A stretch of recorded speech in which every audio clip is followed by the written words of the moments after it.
Jangan pernah sesekali kita melirik kepada identitas yang ditawarkan oleh hawa nafsu, karena semua itu adalah tipu daya semata.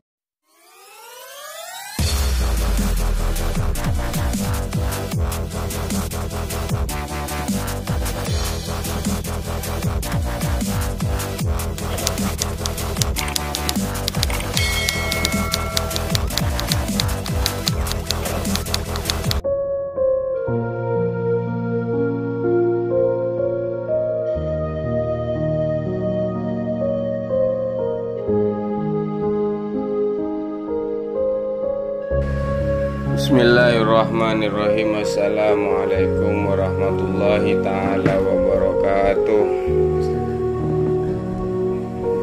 Bismillahirrahmanirrahim.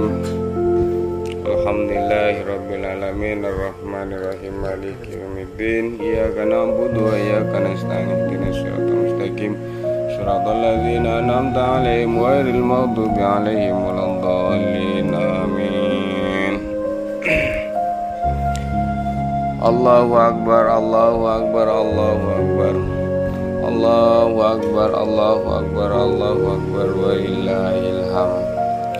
Selamat Idul Fitri bagi kaum muslimin dan muslimat. Fitri dan fitrah itu memiliki makna yang berbeda. Fitri itu ada yang mengartikan adalah buka puasa, sedangkan fitrah itu adalah suci ataupun merdeka. Manusia pada dasarnya adalah makhluk yang suci, makhluk yang merdeka, makhluk yang tidak terbebani oleh apapun, makhluk yang tidak terjajah oleh apapun. Akan tetapi manusia terkadang terjebak kepada wilayah-wilayah ataupun terjebak kepada kondisi di mana dirinya itu tidak kembali fitrah ataupun ternodai. Tidak juga menutup kemungkinan bahwa manusia itu juga akan kembali suci ketika ia manusia bertobat ataupun kembali memfitrahkan dirinya, ataupun manusia juga dapat memfitrahkan dirinya untuk menjadi suci kembali. Bagaimana manusia itu menjadi suci? Adalah bagi mereka yang melakukan ataupun selalu menjaga dirinya untuk tidak terjebak kepada pola-pola kehidupan yang akan membuat dirinya merugi. Adalah mereka yang selalu mengimani, adalah mereka yang selalu menjaga identitas dirinya untuk tetap suci, adalah mereka yang melakukan taubat setelah melakukan dosa dan kembali menjadi manusia yang suci. Kondisi ini, kondisi batin kita itu menjadi salah satu barometer kita menjadi manusia suci. Bukan kemudian adalah baju yang baru, sarung yang baru, kerudung yang baru yang dapat menjadikan kita menjadi suci. Takaran itu adalah takaran jasmani, bukan takaran ruhani. Sebabnya manusia yang selalu mengukur keadaan dirinya dengan keadaan jasmani akan terjebak kepada identitas kejasmaniannya saja. Sedangkan manusia yang selalu mengukur dan menumbuh tingkatkan kondisi batinnya adalah mereka manusia yang tetap terjaga kesuciannya. Kemudian muncul pertanyaan, bagaimana saya menjadi merdeka? Bagaimana saya menjadi suci? Karena saya selalu berbuat dosa.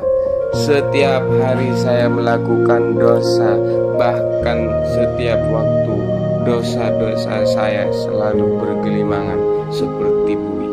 seperti yang diungkapkan oleh salah satu sufi, Abu Nawas.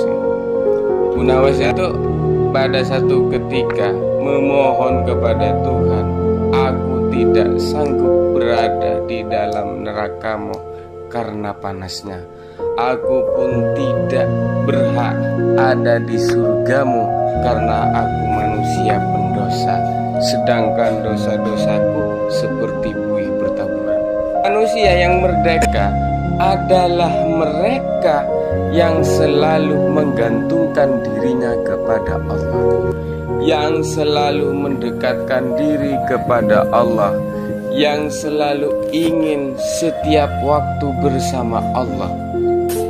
Beda dengan manusia yang setiap saat melakukan dosa, yang setiap saat mengejar dunia dengan nafsu angkara dan serakahnya. Apakah kemudian itu tidak bisa untuk menjadi manusia merdeka? Bisa.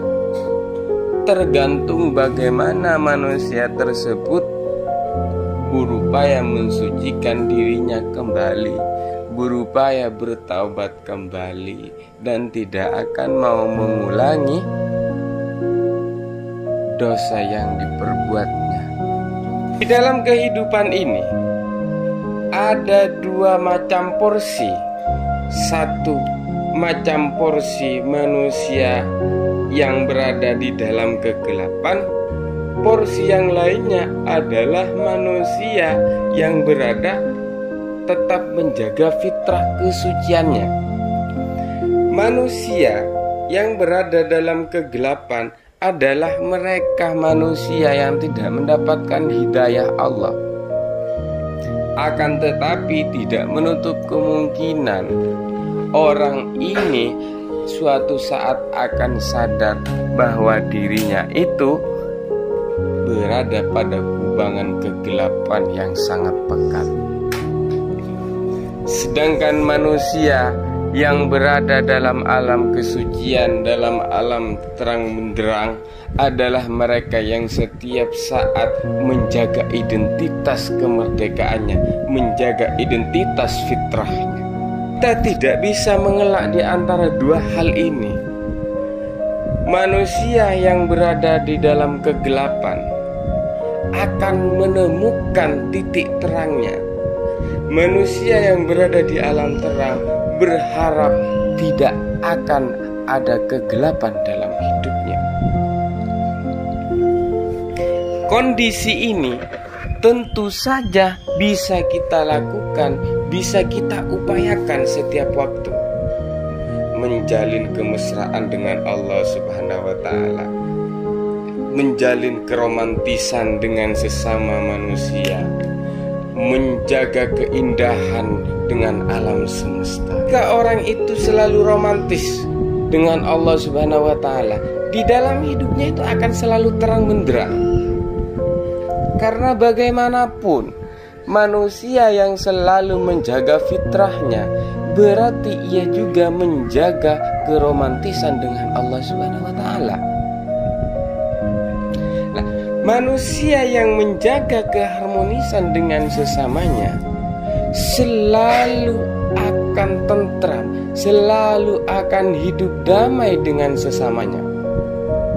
Maka manusia yang juga menjaga keindahan dengan alam semesta akan selalu ada hubungan-hubungan baik.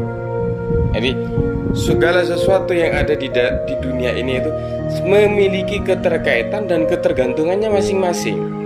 Kita manusia sebagai makhluk yang memiliki kesempurnaan dengan akal kita, dengan hati kita. Akan tetapi kadang-kadang kita manusia itu akan terjebak ke ketidaksempurnaan juga. Kenapa itu terjadi? Karena tidak bisa dihindari dua porsi yang saya sebutkan di awal itu tidak bisa dihindari. Karena bagaimanapun manusia itu memiliki yang sifatnya lupa. Nah, pada kesempatan Idul Fitri ini kita kembali ke fitrah setelah melakukan nuansa-nuansa kewajiban, nuansa-nuansa kesunahan selama kita berada di bulan Ramadan. Apa kemudian saya mengatakan kita fitrah? Karena selama bulan Ramadan nafsu kita itu benar-benar dikekang.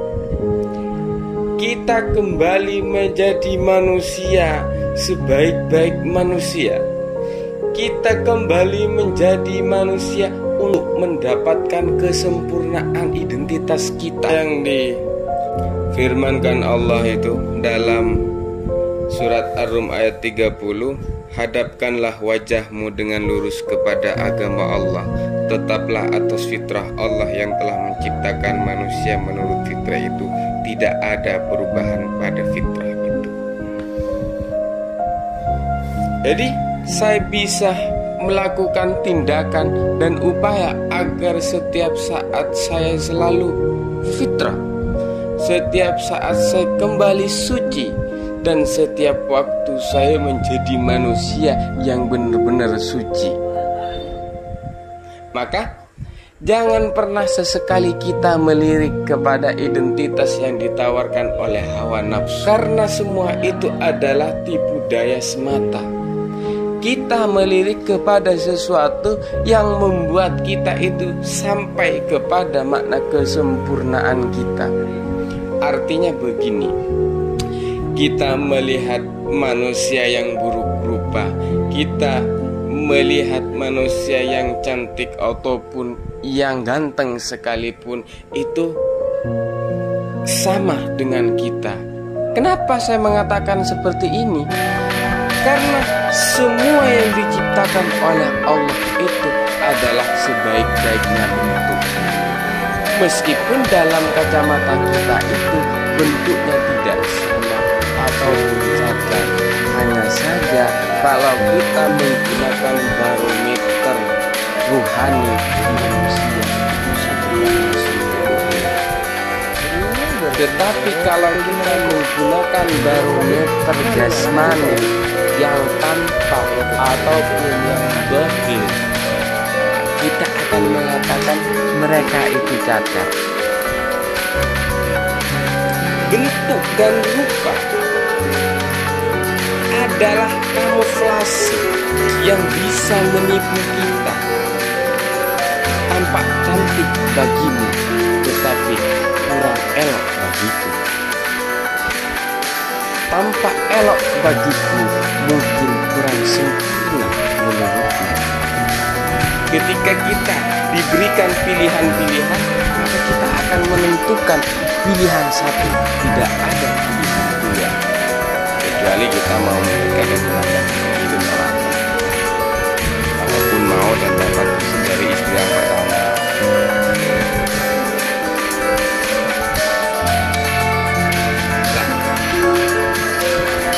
Kita ada di wilayah relatif ketika berpedoman atau berpegang teguh kepada yang tampak. Contoh, saya akan melihat gunung. Gunung itu terlihat indah ataupun gunung itu tampak menjulang tinggi. Padahal itu hanya tampaknya, kelihatannya. Sebenarnya yang lebih tinggi dari gunung itu adalah kemampuan kita, kemampuan rohani kita yang selalu disiapsiagakan ataupun diwaspadakan setiap waktu. Cinta dunia yang berlebihan itu akan menjebak kita juga kepada pola menghalalkan segala cara. Selalu menuruti hawa, selalu menuruti nafsu, selalu menuruti syahwat yang berkembang dalam diri ini. Bagaimanakah caranya? Yaitu dengan cara mengekang ataupun mengukang. Engkau harus tunduk kepadaku, wahai nafsu. Engkau harus tunduk di bawah perintah-perintahku. Dan engkau tidak boleh rakus dan tidak boleh tamak. Itu kalau ada kaitannya dengan percintaan atau cinta kepada dunia. Karena Ketika kita selalu memiliki ambisi untuk mengejar dunia dan menuruti hawa nafsu, kita akan berada pada tumpukan-tumpukan realitas yang akan kemudian membuat kita tertimbun sehingga kita itu tidak bisa merdeka. Kita akan menjadi budak oleh dunia yang kita kejar. Kita akan menjadi budak pada sesuatu yang terlihat dan pada sesuatu yang zahir. Seperti itu.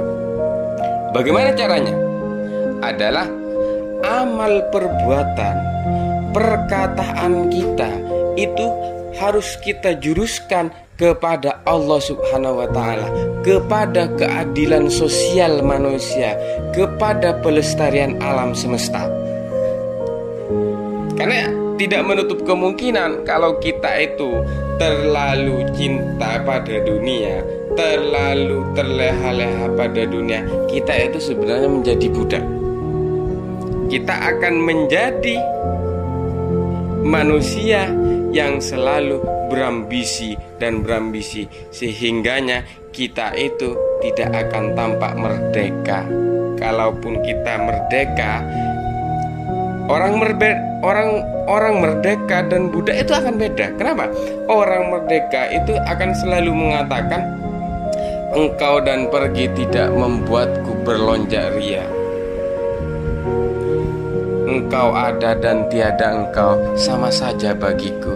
Yang aku takutkan ketika aku ditinggal oleh Allah, itu yang akan membuat diriku galau, gelisah. Sebagaimana yang diungkapkan oleh Hairil Anwar, aku mau bebas dari segala, merdeka juga dari ida. Nah, ketika pada kesempatan ini kita sudah tidak memuja yang namanya jasmani, kita sudah tidak memuja yang sifatnya itu tampak. Kita akan selalu mengadilkan diri untuk berdekat kepada Allah, mengadilkan diri untuk kehidupan umat manusia, dan mengadilkan diri untuk menjaga kelestarian alam. Kemudian yang perlu kita lakukan, siapakah kita itu? Siapakah kita sebagai manusia yang selalu menjaga fitrahnya? Kita itu harus merdeka dari hawa nafsu. Kita harus merdeka dari bentuk-bentuk kita terjebak kepada pola dan kehidupan yang akan membuat menjadi budak. Karena kesempatan itu tidak datang kedua kali. Karena kesempatan hanya datang satu kali, maka katakanlah, aku ingin merdeka sepenuhnya, termasuk juga dari engkau. Semoga dan selalu menjaga fitrahnya sebagai manusia yang suci. Wabillahi taufiq wal hidayah. Assalamualaikum warahmatullahi ta'ala wabarakatuh.